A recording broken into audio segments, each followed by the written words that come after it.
Ipinikit mo ang iyong mga mata. Huminga ka ng malalim. Isipin mo na ikaw ay lumulutang sa isang walang hanggang karagatan ng dilim. Walang ingay mula sa syudad. Walang mabilis na takbo ng oras. Tanging ang tahimik na pagtibok ng iyong puso ang naririnig. Ganyan ang kalawakan. Tila ito ay isang tahimik na panaginip na nag-aanyaya sa atin na matulog sa mga bisig nito. Ngunit ang kalawakan ay may dalawang mukha. Sa likod ng malamig at mapayapang ganda nito ay isang nag-aapoy na katotohanan. Isipin ang pagiging isang astronaut ng Artemis ikalawa. Galing ka sa buwan, pabalik sa yakap ng ating planetang asul. Ngunit bago ka makauwi, kailangan mong dumaan sa isang pinto ng apoy. May 6 na minuto kung saan ang lahat ay maaaring maglaho. 6 na minuto ng matinding pag-init, pagyanig, at kawalan ng komunikasyon. 6 na minuto na tila isang buong buhay. Marami ang nag-aakala na ang pag-uwi ay ang pinakamadaling bahagi ng misyon. Ngunit ngayon, babaguhin natin ang pananaw na iyan. Bibigyan kita ng isang kwento na magpapakita sa iyo kung gaano kaliit ang ating mga problema sa lupa at kung gaano kaganda ang sumuko sa puwersa ng kalikasan. I-relax ang iyong mga balikat. Pakinggan ang aking boses. Tayo ay maglalakbay pabalik sa mundo at sisilipin natin kung ano ang nakita ng mga tauhan ng Artemis papababa sa 6 na minutong muntik ng tumapos sa kanila. Bago tayo pumasok sa nagbabagang kalangitan, kailangan nating intindihin ang mundong ating iniiwan. Ang misyon ng Artemis ay hindi lamang isang simpleng paglipad. Ito ay ang pagbabalik ng sangkatauhan sa paligid ng buwan, isang hakbang upang maabot natin muli ang mga bituin pagkatapos ng mahabang panahon. Ang sasakyan na nagdadala sa ating mga bayani ay ang Orion spacecraft, isang makabagong kapsula na dinisenyo upang protektahan ang buhay sa kabila ng pinakamarahas na kondisyon sa universo. Kapag ang isang spacecraft ay bumabalik galing sa buwan, hindi ito pwedeng pumasok sa atmosfera ng mabagal. Wala itong preno na katulad ng mga sasakyan sa lupa. Bumabagsak ito papunta sa ating planeta sa bilis na halos 40,000 kilometro bawat oras. Sa ganitong bilis, ang hangin mismo ay nagiging isang pader na kasing tigas ng konkreto. Dito nangyayari ang tinatawag na atmospheric re-entry. Sa yugtong ito, ang hangin sa harap ng kapsula ay naiipit at napipiga ng labis na nagdudulot ng matinding init, init na kayang tunawin ang halos anumang bakal. Upang mabuhay, ang Orion ay umaasa sa isang heat shield, isang kalasag na handang unti-unting masunog upang mapanatiling malamig ang loob. Ngunit may kasama itong kapalit. Ang matinding init ay lumilikha ng isang ulap ng plasma sa paligid ng kapsula. Ang plasma na ito ay humaharang sa lahat ng signal ng radyo. Kapag pumasok na sila sa plasma, mapuputol ang komunikasyon. Walang boses mula sa Earth, walang babala, walang tulong. Ang tinatawag na blackout zone. 6 na minuto ng kumpletong pag-iisa habang nakakulong sa loob ng isang nag-aapoy na bituin na gawa ng tao. Ito ang konteksto ng ating kwento. Ito ang sitwasyong haharapin natin ngayon. Ang katahimikan bago ang unos. Isipin ang huling sulyap sa mga bituin. Ang kapsula ng Orion ay tahimik na lumilipad sa walang hanggang dilim ng kalawakan. Sa bintana, nakikita mo ang asul na marmol ng ating mundo. Dahan-dahan itong lumalaki. Ang bawat sandali ay tila bumabagal. Isang magandang ilustrasyon para dito ay ang pagtingin sa isang patak ng tubig na nahuhulog ng mabagal. Marahil, iniisip mo na may naririnig silang tunog ng makina. Ngunit ang totoo, sa vacuum ng kalawakan, walang ingay. Tanging ang mahinang ugong ng mga bentilador sa loob ng suit ang nagpapaalala sa kanila na sila ay buhay. Ang katahimikang ito ay nakakapayapa, ngunit may dalang bigat ng paparating na pagbabago. Ang unang haplos ng atmosfera. Subalit ano ang naghihintay sa unahan? Sa taas na 120 kilometro, nagsisimula ang atmosfera ng Earth. Hindi ito isang pader, kundi isang unti-unting pagkapal ng hangin. Wala ka pang mararamdaman sa simula. Ngunit sa labas, nagsisimula na ang sayaw ng mga molekula. Isipin ang pag-ikot ng hangin sa paligid ng isang matulin na ibon. Unti-unti, ang walang kulay na vacuum ay napapalitan ng napakanipis na gas. Ang kapsula ay sumasalpok sa mga atomo ng oxygen at nitrogen sa bilis na 40,000 kilometro bawat oras. Isang mito na ang kalawakan ay ganap na walang laman. Sa katunayan, ang hangganan ng Earth ay puno ng maliliit na partikulo na handang magbigay ng alon. Ang paggising ng apoy. Habang kumakapal ang hangin, nagsisimula ang pag-init. Hindi dahil sa alitan, isang sikat na mito na madalas nating pinaniniwalaan. Ang totoo, ito ay dahil sa kompresyon o pag-ipit ng gas. Isipin na nagbobomba ka ng hangin sa isang gulong. Umiinit ang bomba. Ganyan din ang nangyayari sa hangin sa harap ng Orion. Naiipit ito ng sobrang bilis, kaya't naglalabas ito ng matinding init. Mula sa loob ng madilim na kapsula, nagsisimulang makita ng mga astronaut ang isang mahinang pamumula sa labas ng kanilang bintana. Ang kulay ay parang isang madilim na rosas na nagiging apoy. Ang kalawakan ay nagigising sa init. Ang pader ng plasma. Ang pamumula ay mabilis na lumalago. Ang hangin ay naging sobrang init, kaya nawasak na ang mga atomo nito. Nagiging plasma, ang ikaapat na anyo ng materya. Isipin ang mga sinag ng araw na nakulong sa isang tubo ng neon. Nakakabighani at nakakatakot. Ang plasma ay bumabalot sa buong kapsula. Ang kulay nito ay nagbabago mula sa mapupulang kahel papunta sa nakakabulag na ginto at puti. Ang mga astronaut ay nakatingin sa labas at tila sila ay nasa loob ng isang araw na malapit ng sumabog. Ang liwanag ay sumasayaw sa kanilang mga helmet, nag-aalok ng isang nakakagipit ngunit magandang tanawin, ang pagputol ng ugnayan. Narito na ang sandaling kinatatakutan ng marami. Ang radyo ay naglalabas ng static. Houston, kami ay at pagkatapos ay wala na. Ang plasma ay naging isang harang na hindi kayang tawirin ng kahit anong signal ng radyo.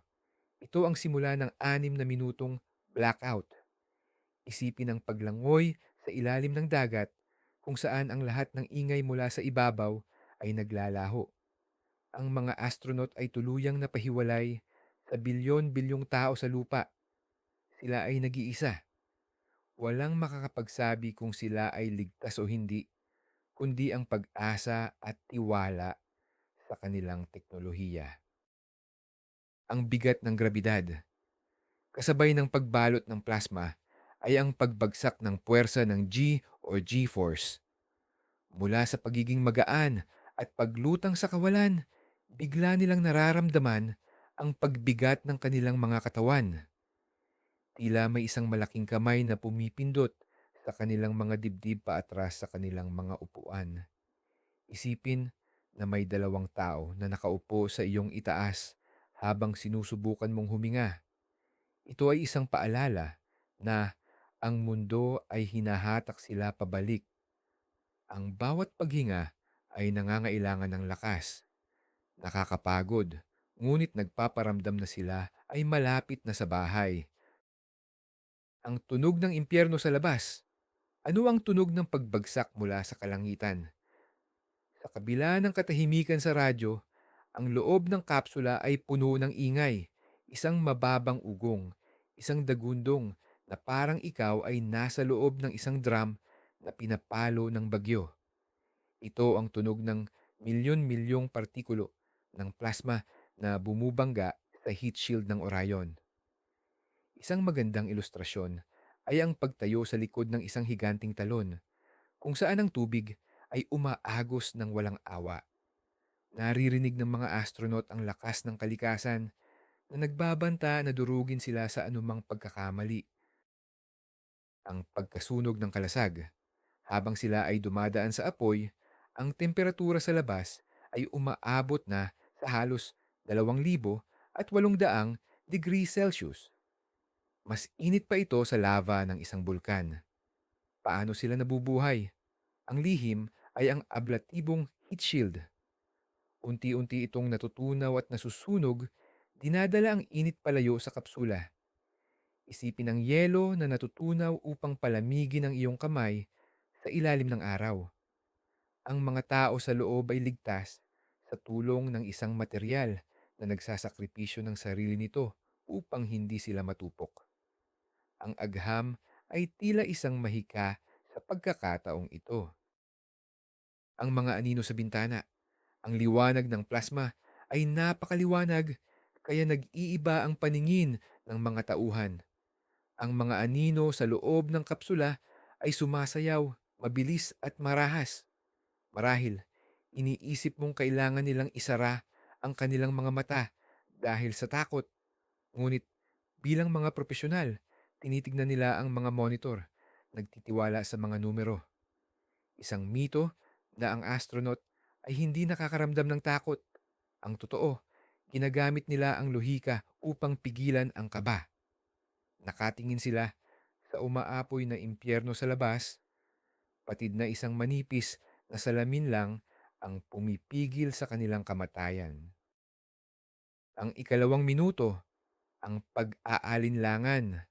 Sa bawat minutong dumadaan nang walang signal, ang isip ay naglalakbay. Ano kaya kung hindi gumagana ang shield? Ano kaya kung masyadong mabilis ang anggulo ng pagpasok nila? Isipin mo na nakasakay ka sa isang tren na walang driver at mabilis itong pababa ng bundok. Ang pagtitiwala sa mga inhinyero sa lupa ang tanging nagbibigay ng kapayapaan. Ang bawat segundo ay nadarama ng malalim. Humihinga sila ng pilit, nakatuon sa pagpapanatili ng kalamnan laban sa G-force, hinihintay na lumipas ang sumisikat na alon ng init. Ang ikatlong minuto, ang rurok ng init. Narito na ang pinakamainit na bahagi ng paglalakbay. Ang plasma ay hindi na lamang nakikita. Halos nararamdaman na nila ang enerhiya nito kahit sa loob. Ang kulay ay naging kulay lila na at napakaputi. Isang ilustrasyon para dito ay ang pagtingin mismo sa loob ng isang kidlat. Ang buong Orion ay nakabalot sa isang nagniningning na bula. Ang mga astronaut ay hindi na makakita ng hugis sa labas. Puro liwanag na lamang.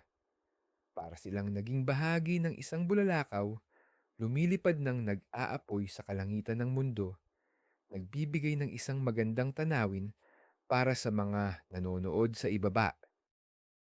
Ang pagyanig at panginginig, kasama ng init at ingay, ay ang marahas na pagyanig. Ang kapsula ay dumadaan sa magkakaibang kapal ng hangin. Tila ito ay isang maliit na bangka na hinahampas ng naglalakihang alon sa karagatan. Ang kagamitan, mga upuan, at ang mga astronaut ay nayayanig ng matindi. Mahirap makita ang mga numero sa mga screen dahil sa pag-vibrate. Ito ang pisikal na patunay ng bilis na sinusubukan nilang bawasan. Kailangan nilang mag-relax at hayaan ang pagyanig na dumaan sa kanilang katawan tulad ng pagtanggap sa ragasan ng ilog ng hindi lumalaban. Ang ikaapat na minuto, ang pagbagal ng oras. Kapag nasa gitna ka ng panganib, tila humihinto ang orasan. Ang mga nakaraang minuto ay parang naging mga oras. Naisip kaya nila ang kanilang mga pamilya, ang kanilang mga pangarap? Isipin ang pakiramdam bago ka makatulog, kung saan ang iyong isip ay malayang naglalakbay. Kahit na nasa loob sila ng isang maingay at mainit na kahon, may isang kakaibang uri ng katahimikan sa kanilang mga isipan, isang focus. Batid nila na ginawa na nila ang lahat. Ngayon, ang universo at pisika na lamang ang nagdidikta ng kanilang tadhana, ang himala ng hangin. Habang papalapit sila sa Earth, ang hangin ay patuloy na kumakapal at tumutulong sa kanila. Ang atmosfera ang pangunahing pumipigil sa kanilang pagkahulog. Pilit nitong pinapabagal ang orayon, hinihigop ang nakamamatay na enerhiya. Marahil ay isang mito na ang mga parachute ang unang nagpapabagal sa kanila. Ang totoo, ang atmosfera mismo ang gumagawa ng 79% ng trabaho. Isipin na tumalon ka sa tubig mula sa mataas na lugar. Ang tubig ang biglang magpapabagal sa iyo. Ang hangin ng ating mundo ay gumaganap bilang isang malambot at makapal na kutsyon. Ang ikalimang minuto, ang paghupa ng bagyo. Unti-unti, ang nakakabulag na liwanag ay nagsisimulang humina. Ang ginto at puti ay nagiging kahel at pagkatapos ay nagiging madilim na pula. Ang temperatura sa labas ay bumababa. Ang dagundong ay nagiging mas mahina, parang umaalis na kidlat pagkatapos ng ulan. Napapansin ng mga tauhan ang pag-iba ng kulay sa kanilang bintana. Isang nakaka-relax na pakiramdam na tila nakakita ka ng madaling araw pagkatapos ng isang mahaba at madilim na gabi. Malapit nang matapos ang pagsubok na nagdala sa kanila sa bingit ng lahat, ang manipis na balat ng mundo. Sa puntong ito, ang plasma ay unti-unti nang nawawala. At ano ang ipapalit nito? Ang asul na kalangitan. Mula sa itim na espasyo sa nagbabagang apoy papunta sa maaliwalas na asul. Isipin ang pag-akyat mula sa isang madilim na kuweba at nakita ang malinaw na asul na dagat. Ang kalangitan na nakasanayan natin ay bumabalik sa kanilang paningin. Ito ay isang magandang patunay na ang ating planeta ay nababalutan ng isang napakanipis, asul na kumot na nagpoprotekta sa atin laban sa malamig at malupit na vacuum ng espasyo, ang pagkawala ng bigat. Kasabay ng paghupa ng plasma ay ang pagbabari ng puwersa ng G. Ang mabigat na presyon sa kanilang mga dibdib ay lumuluwag. Nakakahinga na sila ng mas malalim, mas natural. Isipin mo na tinanggal mo ang isang mabigat na backpack na matagal mo nang bitbit sa pag-akyat ng bundok. Ang pakiramdam ng paglaya at kagaanan ay bumabalot sa kanilang buong katawan. Sila ay bumabalik sa normal na kalagayan ng tao. Nakangiti, marahil, kahit na ang panginginig ng kanilang mga kamay ay nananatili. Ang ika-6 na minuto, ang pagbalik ng boses. Pagkatapos ng pinakamahabang 6 na minuto ng kanilang buhay, isang malutong na tunog ang maririnig sa radyo. Static. At pagkatapos, Orion, naririto ang Houston. Naririnig niyo ba kami? Isipin ang pakiramdam nang marinig ang boses ng iyong ina pagkatapos mong mawala sa isang malaking mall noong ikaw ay bata pa. Ang boses mula sa Earth ay pumapasok tulad ng musika. Wala ng plasma, wala ng harang. Sila ay muling konektado sa sangkatauhan. Ang blackout ay natapos at sila ay buhay. Ang paghinga ng mundo. Sa Houston, milyon-milyong milya ang layo. Naghihiyawan ang mga tao sa mission control. Nabasag ang katahimikan. Ang mundo ay tila sabay-sabay na naglabas ng hiningang pinigilan nito sa loob ng 6 na minuto. Isang magandang ilustrasyon ito ng pag-ibig ng tao sa kapwa. Wala silang kasama sa kapsula, ngunit ang puso ng bawat siyentipiko, asawa at anak ay nasa loob ng makipot na espasyong iyon kasama nila. Ang patunay na buhay sila ay nagbibigay ng init hindi mula sa apoy, kundi mula sa pag-asa. Ang paghihintay sa parachute. Kahit na natapos na ang plasma, Ang Orion ay nahuhulog pa rin. Hindi pa tapos ang biyahe. Ang hangin ay nakakabingi pa rin sa labas. Ngayon, naghihintay sila sa susunod na hakbang, ang pagbukas ng mga parachute. Isipin ang pagiging nasa loob ng isang mabilis na elevator na malapit na sa ground floor. Kailangan mong maramdaman ang paghinto. Hinihintay nila ang malakas na pagbatak paitaas kapag ang mga tela ay sumalo ng hangin. Nakatuon ang kanilang mga mata sa mga indicator lights sa panel. Ang unang pagbatak ng kaligtasan. Boom! Naririnig ang malakas na tunog ng mga explosive bolts. Pumuputok ito upang ilabas ang maliliit na drogue parachutes. Biglang nabatak ang kapsula. Umuurong sila pataas sa kanilang mga upuan. Isang mito na sa ang paglapag ay kasing dulas ng lumulutang na ibon. Ang totoo, ito ay marahas at pabigla-bigla. Isipin ang biglaang pagpreno ng isang sasakyan. Ngunit ang marahas na galaw na ito ay malugod na tinatanggap. Nangangahulugan ito na ang sistema ay gumagana at sila ay hindi na bumabulusok sa kanilang kamatayan. Ang sayaw ng tela sa hangin. Sa labas ng bintana, nakikita nila ang mga parachute na unti-unting bumubuka. Mula sa maliliit na bilog, lumalaki ito na parang higanting bulaklak na namumukadkad sa asul na kalangitan. Mga kulay kahel at puti laban sa mapayapang atmosfera. Ang kapsula ay nagsisimulang umindayog na parang duyan. Pikit mo ang iyong mga mata at isipin na nasa isa kang duyan sa ilalim ng puno, nahahanginan ng marahan. Mula sa bilis na nakamamatay, bumagal sila sa isang tahimik at payapang paglapag patungo sa karagatan. Ang malumanay na ulan ng alaala. Habang sila ay dahan-dahang bumababa, tila humuhupa na ang kanilang adrenaline.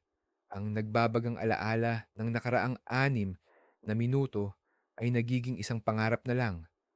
Ano kaya ang naiisip ng isang tao pagkatapos matakasan ang ganoong panganib? Marahil ang pakiramdam na nabigyan sila ng pangalawang buhay. Isipin mong nakatayo ka sa tabing dagat matapos ang isang malakas na bagyo. Pinapanood ang kalmadong alon. Naging tahimik ang lahat. Ang tanging naririnig nila ay ang hangin na dumadaan sa mga lubid ng parachute. Ang karagatan sa ibaba.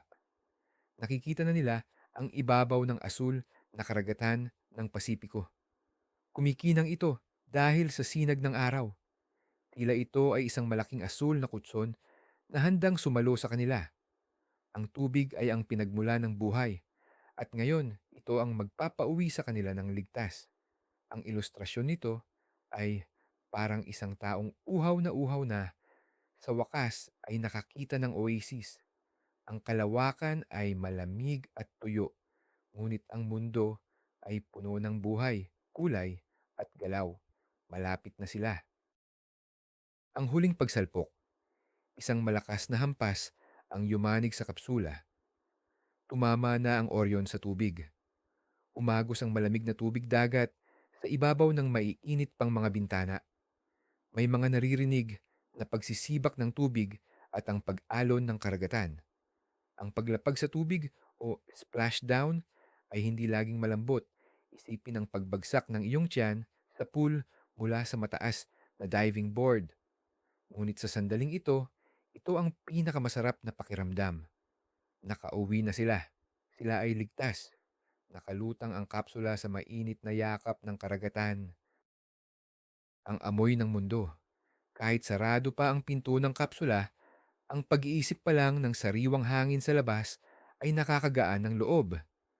Pagkatapos ng maraming araw ng paglanghap ng recycled air na amoy plastik at bakal, ang isip ay nangangarap ng amoy ng maalat na dagat. Ang kalawakan ay walang amoy na pwedeng malanghap ng tao ng walang helmet. Ngunit dito sa lupa, bawat simoy ng hangin ay biyaya. Naghihintay silang buksan ng rescue team ang pinto para tuluyang masabing natapos na ang kanilang mahabang gabi. ang pagdating ng tulong.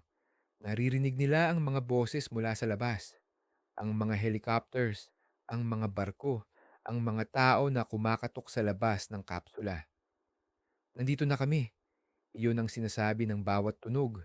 Isipin na nakulong ka sa kwarto sa dilim at sa wakas ay nabuksan ng pinto.